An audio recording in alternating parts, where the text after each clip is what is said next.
Internal test exam जो होता car के मार्क आसी चेक करवा इकोनॉमिक रो सेटा प्रथम क्वेश्चन जोटा देती एक नंबर क्वेश्चन अच्छी कि अर्थशास्त्र एक चयन विज्ञान ये संज्ञाटी किए देते आडम स्मिथ देते आल्फ्रेड मार्शल देते जेएस मिल देते ना लियोलेंस रॉबिन्स आम जाचे यार संपद अर्थशास्त्र एक चयन विज्ञान यहाँ लियोलेंस रॉबिन द्वारा प्रदत्त होता है।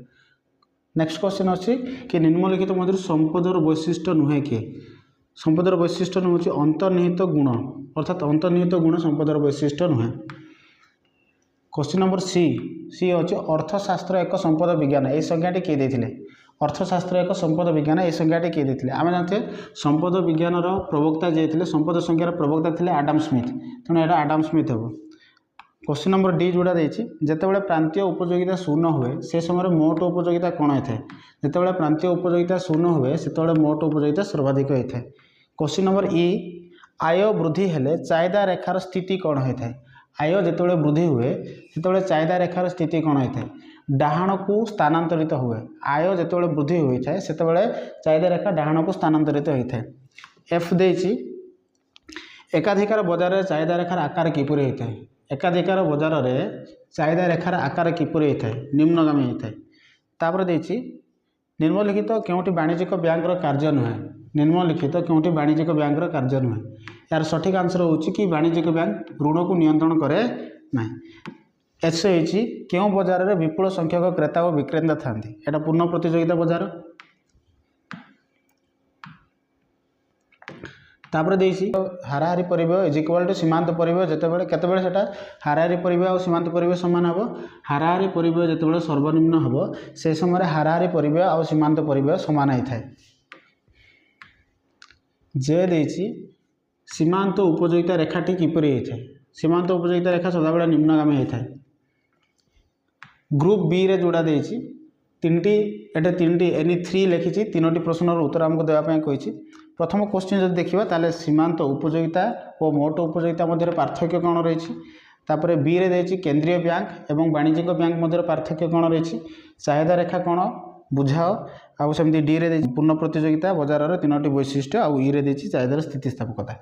देख यार आंसर सीटा मु तुमको देखी कार केते मार्क किए कौन लिखी प्रथम जो रही कि 3 मार्क जोड़ा रही 3टा क्वेश्चन जो देती अर्थात 3टा 6 मार्क देती एठारे 3टा क्वेश्चन आमको लिखार था। प्रथम थिला कि मोट उपयोगिता और सीमांत उपयोगिता मध्य पार्थक्य दर्शाओ मोट उपयोगिता जदि कहवा एक निर्दिष्ट समय कौन से एक द्रव्यर विभिन्न एकक प्राप्त होता उपयोगितार समष्टि को आम कहे मोट उपयोगिता।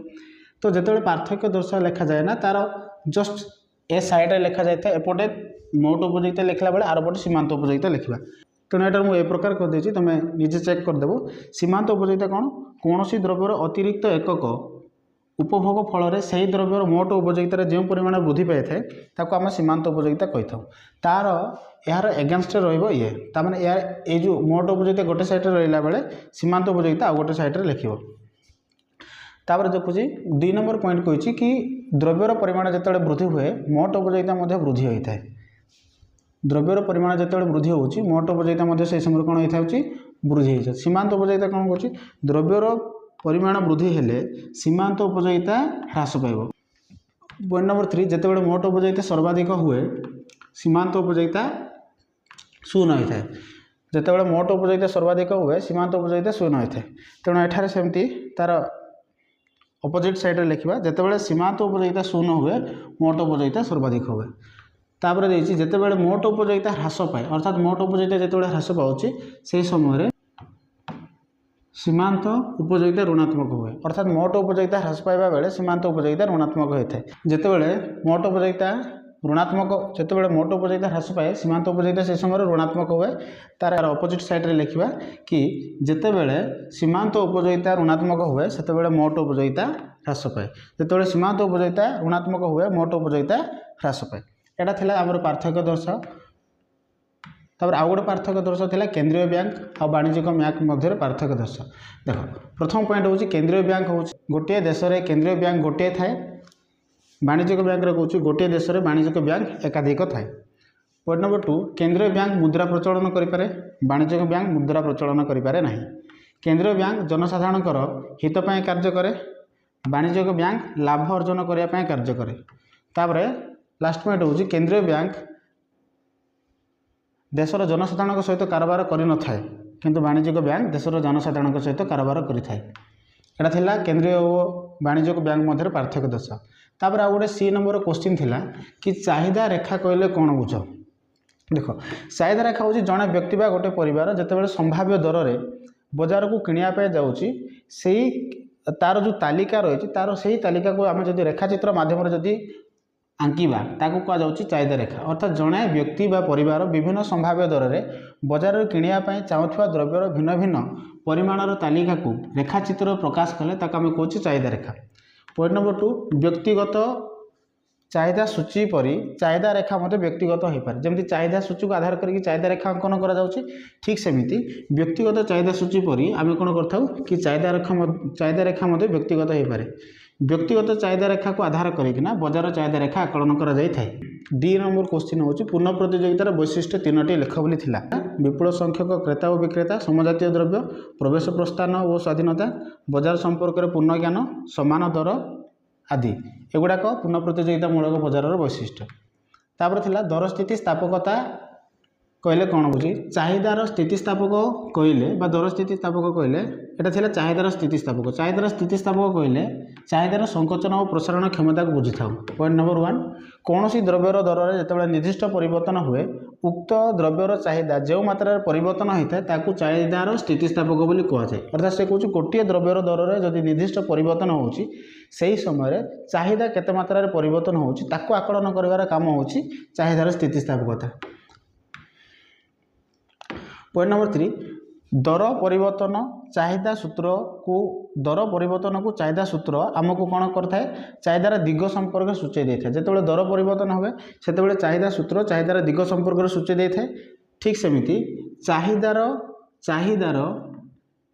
स्थितिस्थापकता चाहिदार परिमाण संपर्क में सूचय दे था। अर्थात से कहूँ दर परिवर्तन को चाहिदा सूत्र आमको चाहिदार दिग संपर्क में सूचैला बेले चाहिदार स्थितिस्थापकता चाहिदार परिमाण संपर्क में सूचय थाए।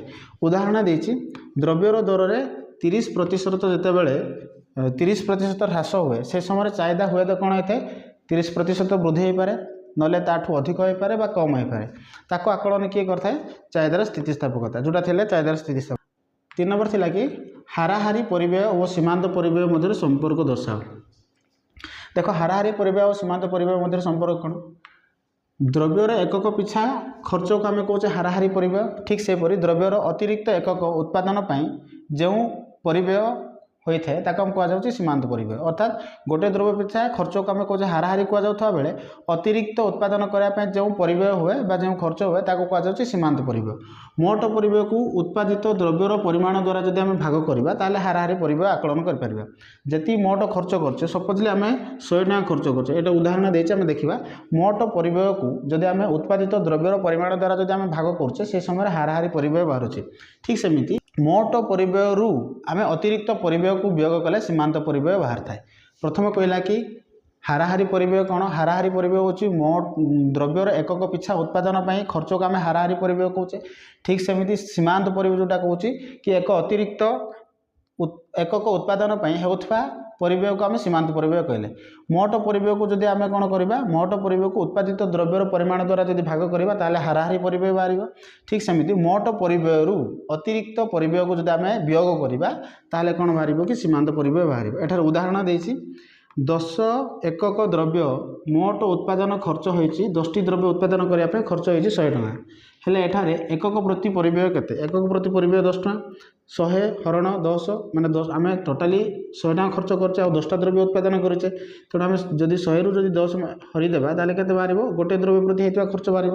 अर्थात एठारे हाराहारी परिव्यय होछि 10। ठीक सेहीपरि 10 एकक द्रव्यर मोट परिव्यय सेमति पुणी थरे देछि कि 10टा द्रव्य पय आम टोटाली खर्च करछु 100 जितेबाला 11तम एकक हो मोट जितेबाला 10टी एकक थिला से समय 100 टका खर्च होता 11तम एकक जितेबाला है से समय 105 है। एठारे सीमांत परिव्यय केते तेणु मोट परिव्यय केते थिला मोट परिव्यय 105 ताले अतिरिक्त परिव्यय केते हला जदि 100 टका थिला जितेबाला मोट परिव्यय 100 टका थिला पुणी 11तम एकक जितेबाला कौन आड है से समय केते 105 है ता माने 105 रु आम जदि 100 टका माइनस करदे ताले केतना अतिरिक्त एकक बाहर तब अतिरिक्त एकक 5 टका।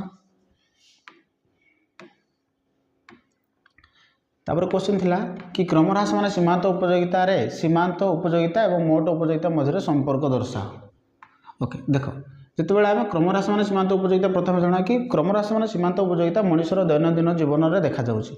एक निर्दिष्ट द्रव्य बा सेवा जितेबाला जड़े व्यक्ति को अधिक अधिक प्राप्त हुए से समय से द्रव्य प्रति इच्छा तार क्रमश धीरे धीरे ह्रास पाए ताको आकलन करने जो सूत्र व्यवहार करता क्रमह्रास मान सीमांत उपयोगिता सूत्र बोली कहुच्छे। देख ताहले यही क्रमह्रास मान सीमांत उपयोगिता सूत्र में सीमांत उपयोगिता और मोट उपयोगिता मध्य संपर्क कौन देख संपर्क जदि देखा जितेबाला द्रव्यर परिमाण वृद्धि हुए मोट उपयोगिता वृद्धि हुए अर्थात द्रव्यर परिमाण वृद्धि हेले मोट उपयोगिता वृद्धि होछि। जेतेबेले मोट उपयोगिता सर्वाधिक हुए देख द्रव्यर परिमाण वृद्धि हेले मोट उपयोगिता वृद्धि पाई था। यही समय कौन हो द्रव्यर परिमाण जिते वृद्धि होछि सीमांत उपयोगिता ह्रास होछि। द्रव्य जितेबाला मोट उपयोगिता सर्वाधिक हुए सेतेबेले सीमांत उपयोगिता कौन होता है शून्य होता है। जितेबाला मोट उपयोगिता सर्वाधिक होछि सीमांत उपयोगिता शून्य होछि।